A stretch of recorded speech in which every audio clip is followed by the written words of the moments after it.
very well at the Foreign Office, and Anne had a part she was very pleased about in a new movie.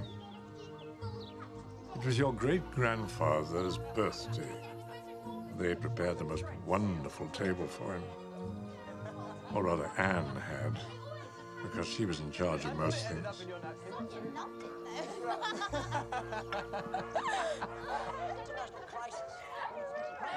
A fat men on the march. It's one of your very best tables, Ed. I like your friend. The other one's a little dotty, isn't he? Maybe a little. But he can be great fun. And he is beautiful. Why all the knights?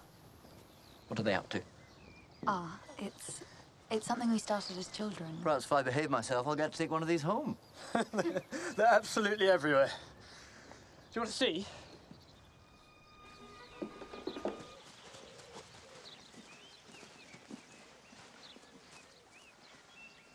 Hello. Happy birthday. Oh, my. What a glorious homecoming.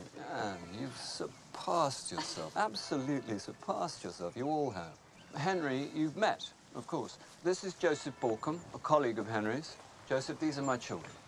It is a delightful surprise to find it is your father's birthday. Happy birthday, Papa. Thank you. Need I ask your mother is still getting ready?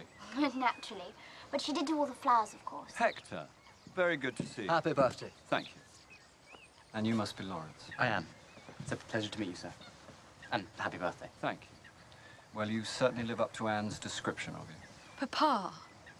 There's no easy reply to that. What did he say? Did he say that he's one of the cleverest people in the Foreign Office and that I had better watch out because that is the truth?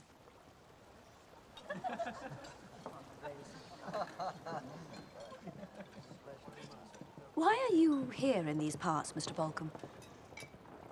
A little fishing. I was determined to get in some fishing, somehow.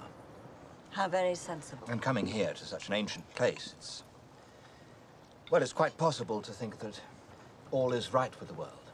But it isn't, is it? We're not even sleepwalking towards disaster anymore, are we? We're actually going up to it and welcoming it with open arms. Well, I've certainly been known to do that in my time. Precisely in what way are we doing that? I will tell you absolutely precisely. We're not content with letting Hitler march into Czechoslovakia and Austria. Now we're saying that's absolutely all right, old chap. Take some more countries if you really want. Are we saying that? Yes, we are. Hitler is intent on taking over the whole of Europe, and we are letting him do it so long as he doesn't bother us. It can't be allowed to go on.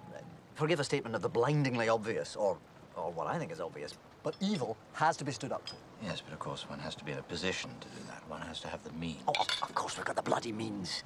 Even if we have let Germany rearm, we mustn't exaggerate how strong she is. Under this current government, under Mr. Chamberlain, who, I might remind you, is my own leader, so I don't say this lightly, we are behaving as if we have to avoid war at absolutely all costs. So every day we do something that actually makes the situation worse. Do you really think that is true? What did you have in mind? Well, to give you just one example, I've heard rumours.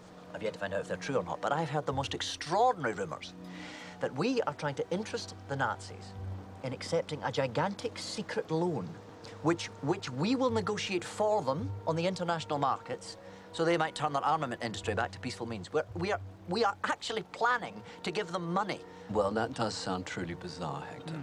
Alexander here fought in the war, of course, and got wounded, so I don't criticise him, but not enough other people are speaking out.